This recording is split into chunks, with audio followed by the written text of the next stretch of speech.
Hi everyone, Tim Kittrow, and here to bring home the bacon are Big Rye and the Fat Guy. Boom shakalaka! I'm in charge.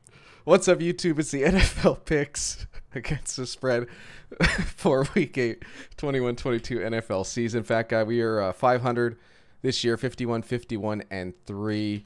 On to the Thursday games. Green Bay at Arizona. Arizona Cardinals -3.5 at home. 41% of very early bettors. Only 126 bets so far on this game, but kind of split evenly so far.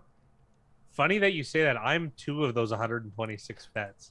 So I jumped right away on Green Bay 3.5. I had some promo stuff, so I got a really good juice on it.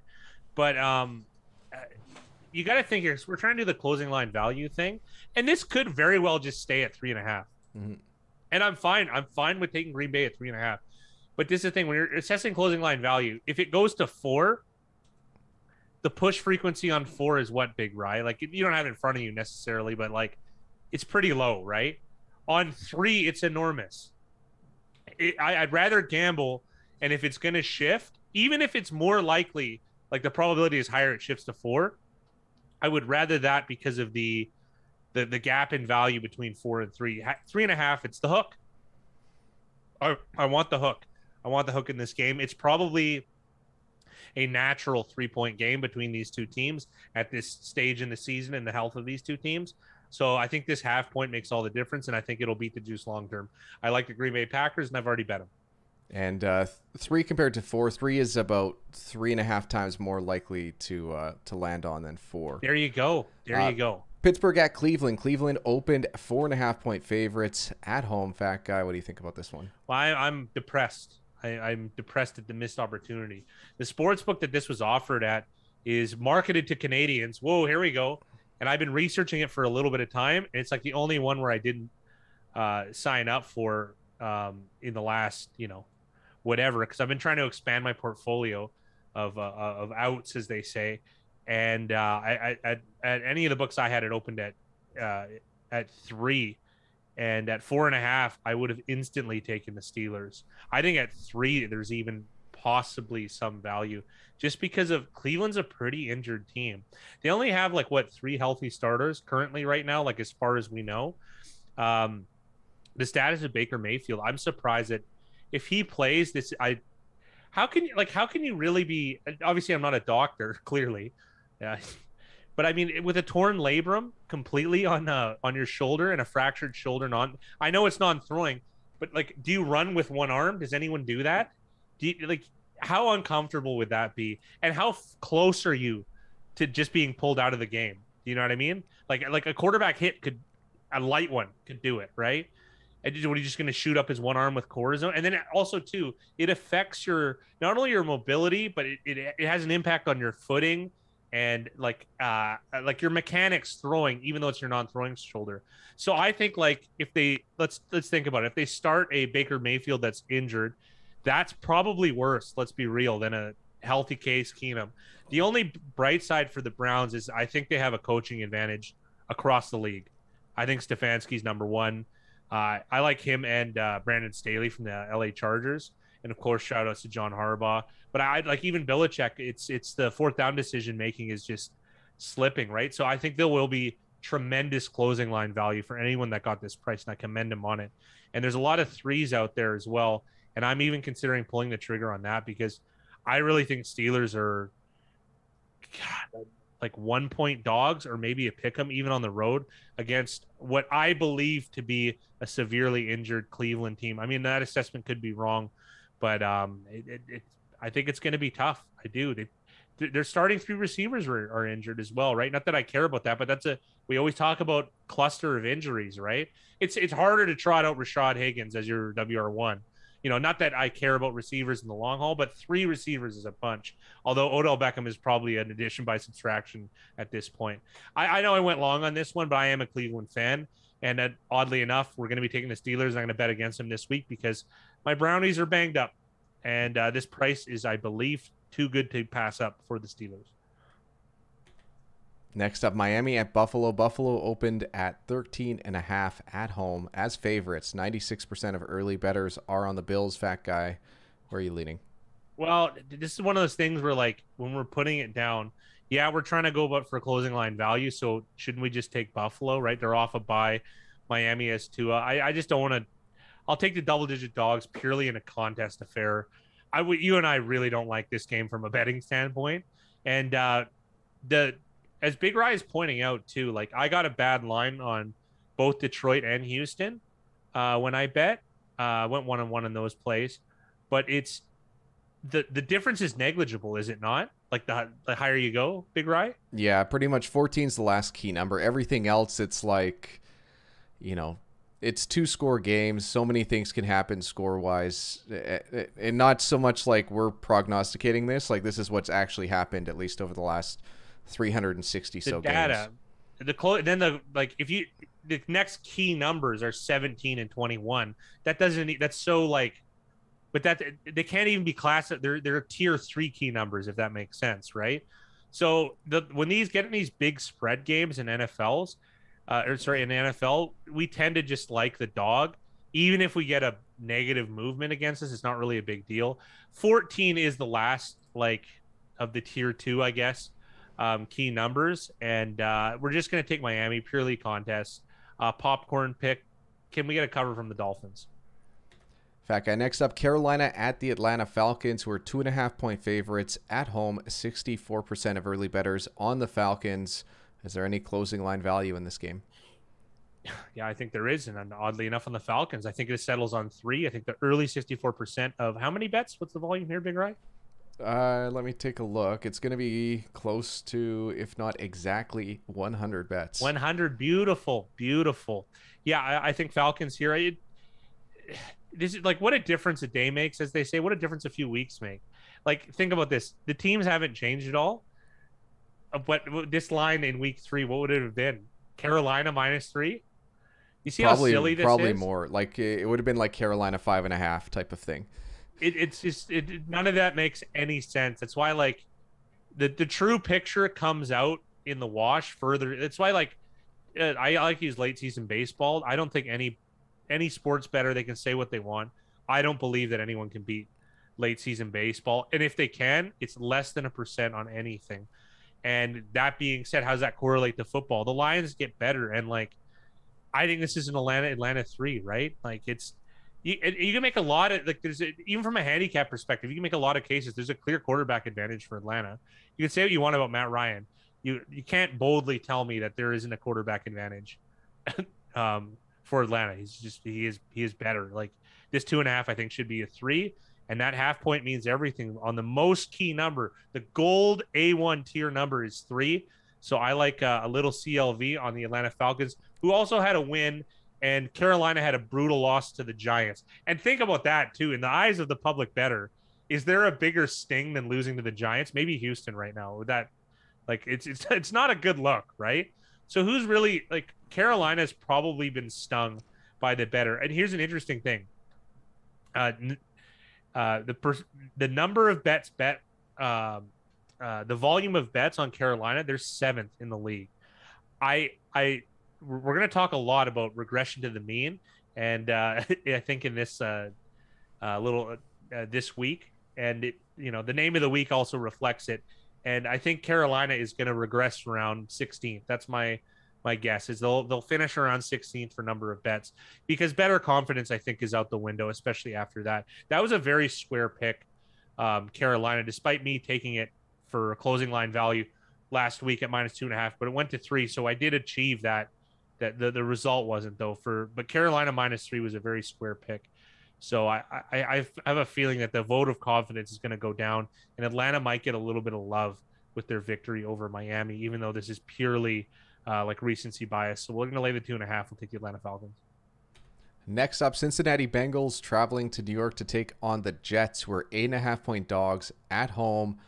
Only 2% of early bettors are on the Jets in 138 bets. I've already bet this. I like Cincinnati. I know we talk about laying points, but, like, the Jets are going to have an injured quarterback playing, or a backup that's probably not very good.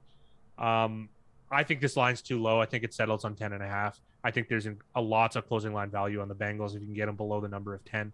Obviously, we're speculating on speculation, but I think there's a lot of CLV, and 98% are rushing to the window to bet the Bengals. The only thing I don't like about it from like a do up, do down thing is the Jets got smoked, and the Bengals pulled off upset of the week.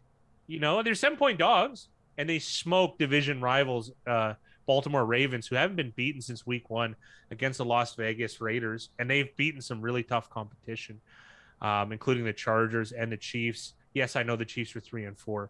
Your record isn't who you are, as I believe Denny Green says. But anyways, I'm really surprised that they opened this line so low. It just seems weird to me. Even Pinnacle, the god of all sportsbook, with an injury. Maybe there's something in the works where like the Zach Wilson injury might be an addition by subtraction right now, just because of how high variance of a quarterback he is. Because I like Zach Wilson as a live dog quarterback, if that makes sense. He is the highest OU for interceptions. He's thrown the most interceptions, so he's probably going to fulfill that prophecy.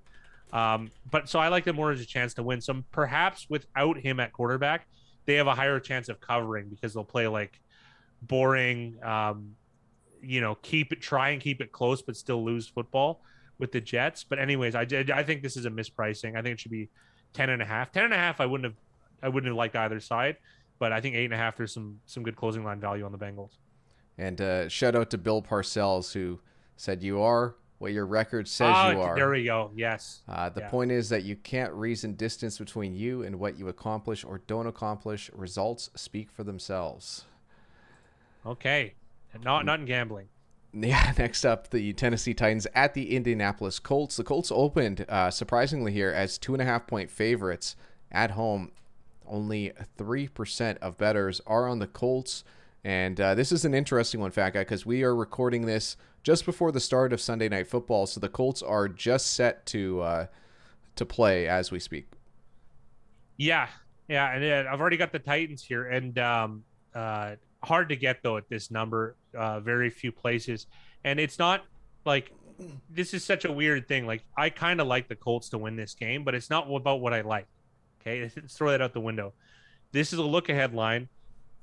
The Colts have yet to play. They could pick up some injuries, so you do have some, let's call it look-ahead free roll. I think that's a term I'm going to use there, a look-ahead free roll, because we know the status of the Titans. And if anything, they're actually going to get healthier. Like A.J. Brown and Julio Jones, like, not that again, receivers don't mean much, but like this case, it kind of does. Both those guys combined, that's a tier 1 combo, and they are almost integral in terms of like the play action, because there's just, that cluster injury I feel is more affects them more than anyone else, I could kind of say, right? Like there were a lot of plays where AJ Brown could have taken the last game where against the Bills, the game before, where he could have taken it to the house. And I think this week might help them, whereas like Indy can only get worse, like, you know what I mean, in terms of injury. So you have that going for you, as well as like Indy beat Kansas City, and Kansas City, believe it or not, is still the number 1 bet team in terms of public backing, which Big Ryan and I think there's going to be a big regression here, because there's been too many disappointments this season, and going back to last season, they haven't been very good at covering, despite being very successful last season and not so much this season. So I think are people really going to rush to the window to bet the Colts?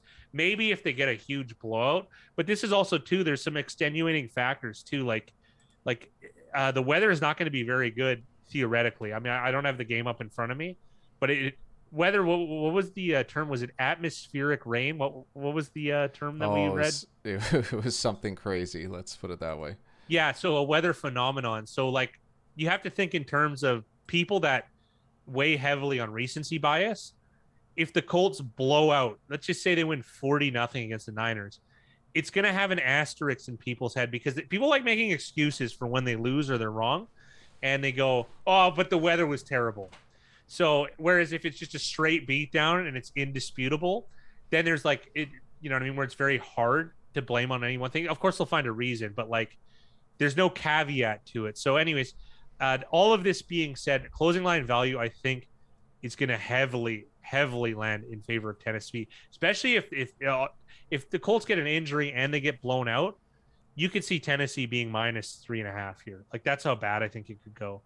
So like, or you could get it like an insane middle too. That's also a very big possibility as well. So I like Tennessee for closing line value reasons, even though like if I were to see this game straight up at game day, I would think gut reaction that Indy would be the selection, but we're going mostly for closing line value in these videos.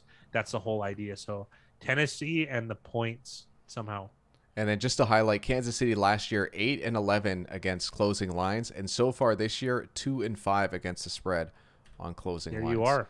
On to the next game, San Fran at the Chicago Bears. The Bears 3.5-point dogs at home. So far, no bet percentages for this game. What do you think, Fat Guy? Is there any closing value here on either side at 3.5? Well, this is the thing, because it's such a look-ahead line. It's difficult, right? Like, but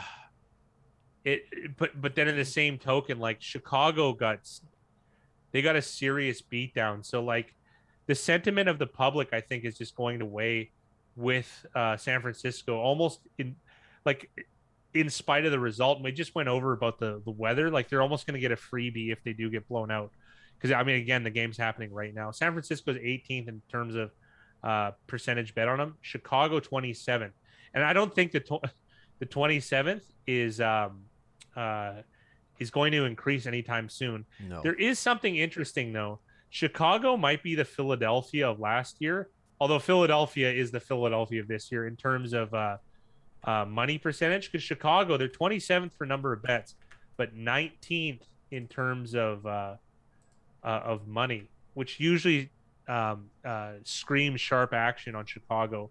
But I don't think any number of sharp action indicators are going to allow me to think that there isn't going to be closing line value on the 49ers, because the 49ers are probably a 62% chance of winning, and then probably a 45% chance of winning decisively.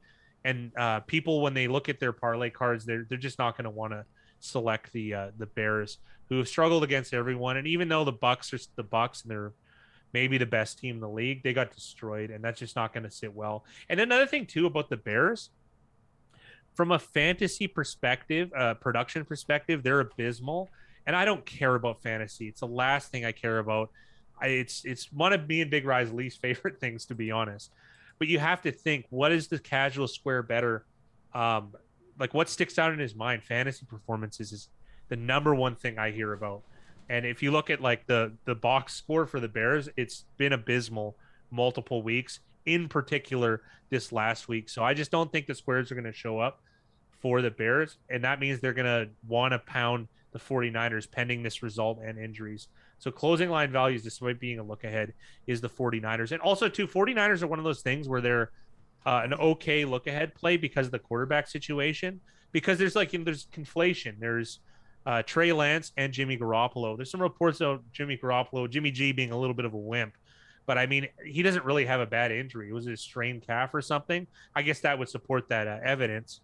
So even if Trey Lance gets hurt, you can end up with Jimmy G, who's probably, I would think, for me, is a higher win probability. So you might even get an addition by subtraction as well. So I think the 49ers offer closing line value potentially, even though this is a look ahead line. Fat Guy, next up, Philadelphia Eagles at the Detroit Lions. The Lions 3.5-point dogs at home. 45% of early bettors are on the hard-fighting Detroit Lions, I guess you could say. Yeah, we might have to switch I mean, the contest is the contest, and we have to do these spread picks, but like, we might have to add some nuance too, because I like the hook for the Lions this half point. I like the Detroit Lions 3.5. I think this is a good play, and I think this line settles on 3 or 2.5 for the Eagles. So closing line value, I actually think, is on the Lions, because they haven't won a game. But let's be honest here, Big Rye, from the eye test perspective, they have put up valiant efforts, and they actually try and win. Do they not? Like, yeah. You go with this many, like the effort is there, which makes me like why I say we almost have to change the format. Is the 3.5 is my favorite number, so maybe not this case, but I think the Lions are live dogs in a lot of these, because you have to think, okay, what's the difference between Houston, for example, and the Lions? They're both really bad. Okay, and the Jags. This is a good like basket. Who's the most likely to win a game as an underdog out of those three? By far, the Lions. If you're willing to do onside kicks, fake punts, and things like that, if you're actually trying to win games. And Dan Campbell, despite how, I don't know, behind some of the decision making can be, the effort level is there from the players, and the decision making to try and win is there. Whereas you just kind of get these like listless performances by Houston, who also, mind you, they had a good one against New England, so they're capable. But I think the Jags in particular are one where you could just take they're a safe big dog in terms of point spread, because points almost matter because they're not really trying to win the way that they're being coached. I also feel like Jacksonville, I think they think they're better than they actually are, if that makes any sense. Yeah. So like they're going in with like a normal game plan, going like, we don't have to do anything special, we should win this one. That's a great point. Which I don't think, I think Houston and especially Detroit have enough sense to know that they're not good, and they know they need to kind of throw the kitchen sink to get their opportunities to put themselves in a better chance to win. I know I'm going along on some of these, but I just can't. I'm like raving about Detroit because that type of, I love that forward thinking. You're a bad team and you need to do these things to win, and they are doing them. So I betting wise, I'm going to be more apt to take Detroit money line despite them being a winning team, because I think that their win probability is better than they have a probability of more likely to win than to cover if you if you match up the lines. Anyways, that's a theory for another day. On to the next one. Next one is the Rams at the Texans. Texans 14-point dogs at home. No bet percentages. Fat Guy, do you think there's any closing line value on either side? Yeah, on the Rams, but these points mean so little. This will, and I always say I hate taking double-digit favorites. This is one I'm trying to get CLV here, and I'm more confident about the closing line value of this one than the Miami Buffalo game. It's another popcorn pick though, purely for the contest. I'll take the Rams. I think this line, much like the Rams opened as, what were they, 15.5-point favorites as an opener against the Lions, and they moved all the way up to, I think, 19 some places at close. Much like if you were doing like an ELO rating, Arizona closed at 21 in some places. So, and they were only 16, 17, right? So nobody's rushing. How many people are going to rush to the window to bet the Houston? Which makes me think, why not just open this at 17, right? Doesn't that just make sense? Maybe the pros will get in early. I don't know. It's one of the market things is, I don't think Big Ryan and I are as strong as we'd like to be on these really big underdogs. But that being said, I'm going to take the Rams just for closing line value. But in real life, I'll probably take the Texans if it closes. Say it closes something crazy at 21, I'll be happy to take the Texans in that scenario. It's just so many points. So I'll take the Rams for closing line value purely in a contest popcorn pick. Next up, Pats at the Chargers, who are 6-point favorites at home. Fat Guy, any closing line value here? Perhaps on the Patriots. Really tough to ascertain. Chargers with a bye, and also sour taste in people's mouths because they don't understand. They look at the box score and they see that they got clobbered by the Ravens, but they really tried to win. You know what I mean? And sometimes it has disastrous results. And other times you beat Cleveland 47-42 and you score 26 points in the fourth quarter, making the exact same decisions. So are the two things different? No. One just worked out and one didn't, right? And to quote one of the dumbest movie franchises in the history of man, The Fast and the Furious, it doesn't matter if you win by an inch or a mile. What difference does it make? What matters is the decision making of whether it's going to put you in a better chance to win, and the Chargers do that. And I think they're undervalued, generally speaking. However, I think people are going to bet on New England, and this is going to settle around 4.5 or 4. That's my closing line prognostication. New England has a lot of people circled them thinking Survivor. I think they're the third most picked team behind Arizona and the Rams. So they did the casual, and those types of pools are very square populated, right? So the sour taste in your mouth from the Chargers and the positive results from New England I think are going to allow for closing line value on New England. And you might be able to get like a weird middle, but like the most likely number that you could middle on is 5 if my line movement prediction is correct. And that's just not a key enough number to ever pull off that play, even at like an average of 27-1 on a middling play. So I like the New England Patriots here. And also the Patriots are the number 9 in terms of percentage of bets on, whereas the Chargers are 12. So it's they still have a little bit more love.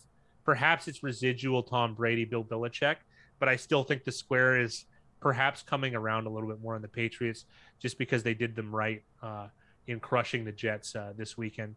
So we're going to take the Pats and perhaps get some closing line value, even though I do think the Chargers are going to win this game. Thanks for sneaking in our Fast and the Furious ad. On to the next one. Jacksonville at Seattle. Seattle -3 at home. Fat guy. Do we? Well, you take it. I take it. This is like I feel like you and I usually don't care, but this is like out of malice. We hate the Jags. We absolutely hate them. The scientific nature behind this selection isn't there. We're going to take Seattle. The reason is spite. To quote Jerry Seinfeld, I don't really have much more than that. Do I think there's closing line value? I'm not really sure. I think the Jags are a bad team. They're 31 in bets placed. So there's a reason for that. In theory, in the old days, I used to just always take them. Now I just leave them away. So I'm definitely not going to bet this game. Purely a contest pick. I'm going to take Seattle, and I hope they smoke the Jags. I really don't like that team right now. Yeah, we really dislike the Jags coaching. Let's highlight that. We don't like dislike any player, any of that. It's the coaching. They deserve to get crushed. On the other side, though, we don't like Geno Smith. So no, we don't. We'll throw that out there as well. We're not big Geno Smith fans. I will say this is going to be 5-star entertainment because this is just two terrible teams playing against each other. So it's going to be fun to watch. It's not going to be fun to wager on. Next up, Fat Guy, Tampa Bay at the Saints. Saints 4-point dogs at home. Who you got? Or where's the closing line value? Closing line value probably is on Tampa Bay, but again, it almost matters on because this is a look ahead line, and much like I had said about the look ahead line with San Francisco, I guess the Seattle one was early on the pick before. We didn't touch on it, but we had obvious reasons for it. If Taysom, like the Taysom Hill aspect of it, having two quarterbacks kind of gives a little bit of juice, a little bit of bump for look ahead lines for the New Orleans Saints.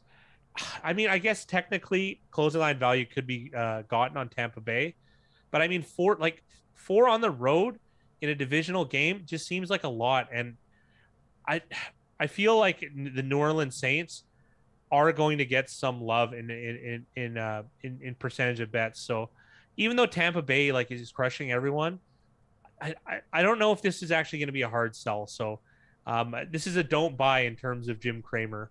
And I don't have as much insight into this one, but we're just going to take purely the contest Saints and the points. But I just don't know. I'm not sold that this is going to move to Tampa Bay 6. I'm fine with it just settling here. So contest pick New Orleans, even though I get in theory, oh yeah, the popular team is going to shift their way. Yes, maybe, but I'm not quite sure.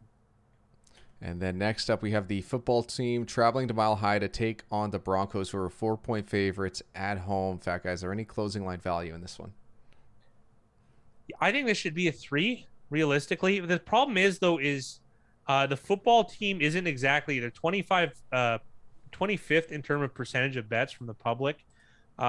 Denver is 14th. Denver's actually got a big gap in money compared to public bets. So Denver is a team the pros like, but I think Denver is they're on a bit of a backslide, and they haven't covered in depending on what line. They technically they covered at open but not at close in the last Cleveland game. But that was also, I think, a bad eye test, and there's regression to the mean, I think, or progression to the mean in terms of the Washington football team that has been really had a tough time covering games, let alone winning them. And I think this 4 points is just too many in this spot. So I'm happy to take the football team here, and I think the Broncos are juiced, despite despite having a dicey recent record. So we'll take the points and we'll take the football team. And just to highlight, Washington is 1-6 against the spread this year on closing lines, at least according to Pinnacle's closing lines. So it just feels like that line is slightly juiced up to help convince bettors, let's say, to take the Washington football team. Completely agree. Next up, Sunday night game, Dallas at Minnesota. Surprisingly, Dallas only opened as 1-point favorites on the road, Fat Guy. Do you think there's like some smoke here? Do you think there's fire? Is there any closing line value in this one? I don't know if there is, and this is a funny thing. Say I'm wrong, and it goes to Dallas minus 2.5. I don't care. You know what I mean? I want to bet Minnesota to win. The gap is so minimal in those points between 1.5 and 2.5. Two's gotten a little bit more popular, but what we were talking about regression to the mean or progression in terms of Washington football team. How about regression in terms of the Cowboys, who conceivably, if you bet at the right moments, are the only team that have covered every game, right? And now there's an old saying that regression to the mean regression to the mean is achieved through dilution, right? Like it's not immediately, okay, they're 6-0 against the spread, that means the next game they're unlikely. That's not really true, just over a large sample of results. But what that does mean is perhaps there's a really small bias on Dallas, because I mean Dallas has done better as well. They're third in terms of percentage bet. The number of total overall bets, Dallas is the most bet team in the NFL. What does that tell you? The squares are probably going to pile on them. Do I want to take? So is there closing line value? Probably on Minnesota. Yes, but like it'll be minimal if there is. Like, it's not moving to Dallas 3. And if it does, I'm just wrong. And good for you if you get Minnesota +3. But I like Minnesota to win this game. I think the Dallas line is juiced up the other way. I think Dallas is when you ride that high, they keep making spreads bigger and bigger. And usually what happens is those Giants fall, much like Kansas City, not covering despite having an unbelievable season last year, they didn't cover very much. The only team that Big Rye have ever seen in any sport that just constantly defied the odds and covered every spread was the Tom Brady Patriots. They were the only one. To this day, they've cost us, I don't even know how much money. It's sick to think about, but it's one of those things where it was just a complete anomaly. I think Dallas will regress, and obviously they're going to probably, considering they're 6-0 ATS, they're probably going to finish 11-7 or something like that. But there has to be some regression. Doesn't mean this game necessarily, but like they are going to be up against it in terms of juiced lines, considering they're such a popular team to bet on. And then Monday night, we have the Giants taking on the Chiefs. It's only a 10-point game here for the Chiefs, but both teams are I guess the Giants just came off a big win. Chiefs just came off a big loss, Fat Guy. Is there any CLV either way? Well, it's usually do up, do down, but and take the Chiefs to crush the Giants. I'm fine with that. This is more of a popcorn pick. I do think there is CLV on the Giants, and it'll probably close at 9. And that's so silly to me because this is like one of those scenarios where I like the Chiefs to just crush the Giants. I think the Giants are a poorly coached team. The Chiefs are a well-coached team that have got really unlucky and bad results. I saw a message in a WhatsApp group that said Patrick Mahomes blows, and I wrote, this isn't going to age well. The guy's one of the best players of all time. You have a few bad performances, and you're just going to leave him in the dust. I will say though, in terms of percentage of bets on a game-to-game basis, the Chiefs are number 1. They're not the most bet team, but comparatively, they are against who they're playing. People bet the Chiefs all the time, and we're going to see that number dip. The casual bettor is going to start to turn on Kansas City, and that might generate a bunch of value on them going forward. Could it be this game? Absolutely, but we're just going to take the CLV line, take the Giants in a popcorn style pick, and there is one added reason too. Mahomes did get hurt in that game. Everyone here is 98% certain that he's going to play. But even if there's a 50-1 shot, you know what I mean? And say this is just an even line. What is this game going to go to if Mahomes doesn't play? Even? Like, he's worth, how many points is he worth in this spot? 8, 9? Like, it's like prime Aaron Rodgers is what he's worth realistically. You can say, oh yeah, he hasn't good performances. You're not gonna, please. You think it's gonna be any better than anybody else? You're out to lunch. So there is a minute chance that he doesn't play, and then you just got the best line of the year with Giants +10. And then just to highlight, the Ravens and the Raiders are on bye this week, so we only have 15 games. Fat Guy on to the lightning round. Green Bay at Arizona. Packers in the hook. It's going to be a 5-star Thursday night game. Pittsburgh at Cleveland. Really great line on the Steelers. Miami at Buffalo. Popcorn Dolphins. Carolina at Atlanta. I like the half point. Atlanta Falcons. Cincy at the Jets. Mispricing with the Bengals. Tennessee at Indy. Mispricing with the Titans. San Fran at Chicago. I think it's San Fran, I guess. Philly at Detroit. Hey, Detroit in the hook. Rams at the Texans. I hate this one. Rams -14. New England at LAC. I really want to watch this game. New England +6. Jacksonville at Seattle. Well, 5-star for Big Rye. Seattle -3. That's going to be a fun game to watch. Tampa Bay at New Orleans. I was probably wrong on this one. New Orleans +4. Washington at Denver. Washington +4. Dallas at Minnesota. Minnesota +1. And New York Giants at the Kansas City Chiefs. Giants +10. Congratulations to Bravo Billy for going 10-4. Just shout out, it was a 3-way tie actually for week 6, but we changed it to closest to the pin as far as the OU, so we don't have to spin the wheel, which is unfortunate for the viewers, but it makes it a lot easier for Big Rye.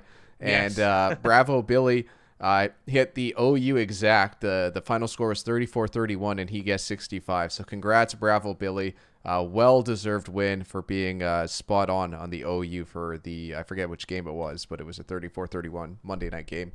And then on to Week 7's leaderboard, we have Half Moon's picks and Cardona Misfits tied at 8-3 through 11 games. So congrats, guys. And then we have a handful of guys, including a Fat Guy's best friend and Mud. Shout out to you guys. Shout out to JS715 as well. JS715, come on. 7-4 ATS. Congrats, guys, on a very strong start to Week 7. Still the Sunday night and Monday night games to be played.